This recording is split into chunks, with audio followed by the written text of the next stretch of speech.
ମା ସାରା ରାତି ରୋଗୀଙ୍କ ୱାର୍ଡରୁ ୱାର୍ଡକୁ ବୁଲି କେମିତି କେଜାଣି ଆଖି ମୋର ଲାଗିଗଲା।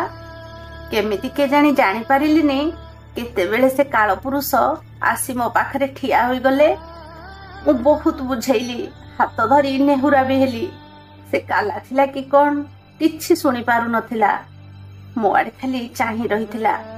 ତା ବିରାଟ ବାହୁ ମୋ ବେକକୁ ଗୋଡ଼େଇ ଦେଲା। ମୁଁ ନିଶ୍ୱାସ ପାଇଁ ବି ଚିଲଉଥିଲି, ବଞ୍ଚିବାକୁ ବି ଚାହୁଁଥିଲି। କେତେ ସଂକଳ୍ପ ନେଇ ଡାକ୍ତର ହେବାକୁ ବାଛିଥିଲି। ଲୋକଙ୍କ ସେବା କରିବା ପାଇଁ ଦିନ ରାତି ଏକ କରିବା ପାଇଁ ବି ଶପଥ ନେଇଥିଲି।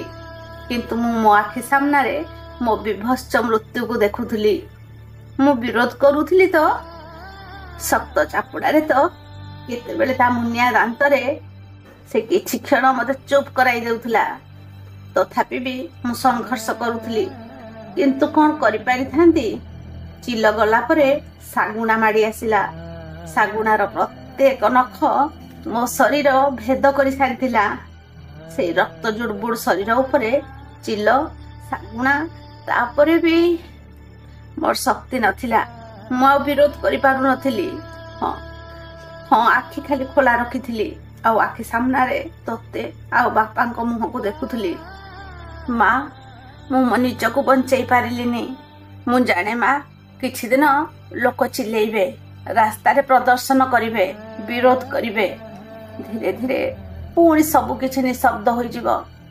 ପ୍ରତ୍ୟେକ ଦିନ ମୋ ଭଳି ଝିଅମାନେ ଝରା ଫୁଲ ଭଳି ଝଡ଼ି ପଡ଼ିବେ ଆଉ ଦୋଷୀ ବୁଲୁଥିବେ ଛାତି ଫୁଲେଇ ଗର୍ବରେ ଆଉ ଏକ ଶିକାର ଅପେକ୍ଷାରେ। କିନ୍ତୁ ଏ ପାଖେ ମୋ ଭଳି ଝିଅଙ୍କ ବାପା ମା ଉତ୍ତର ଦଉଥିବେ, ଝିଅ କ'ଣ ଛୋଟ ଛୋଟ ଡ୍ରେସ୍ ପିନ୍ଧେ କି? ସମସ୍ତଙ୍କ ସହିତ କଥାବାର୍ତ୍ତା କରେ କି? ରାତିରେ ତୁମ ଝିଅ କ'ଣ? ଉତ୍ତର ଦଉ ଦଉ ଲଜ୍ଜିତ କରି ପକାନ୍ତି ସମାଜ। ଶେଷରେ ଦୋଷ ଦେଇ ବି କହିଥାନ୍ତି କି ଛୁଆକୁ ଟିକେ ସଂସ୍କାର ଦେବାର କମି ରହିଗଲା ବୋଧେ। କିନ୍ତୁ ତୁ ମୋତେ କଥା ଦେ ମା, ମୁଁ ତ ଚାଲିଗଲି, ନିଜକୁ ବଞ୍ଚେଇ ପାରିଲିନି। ତୁ କିନ୍ତୁ ଲଢ଼ିବୁ।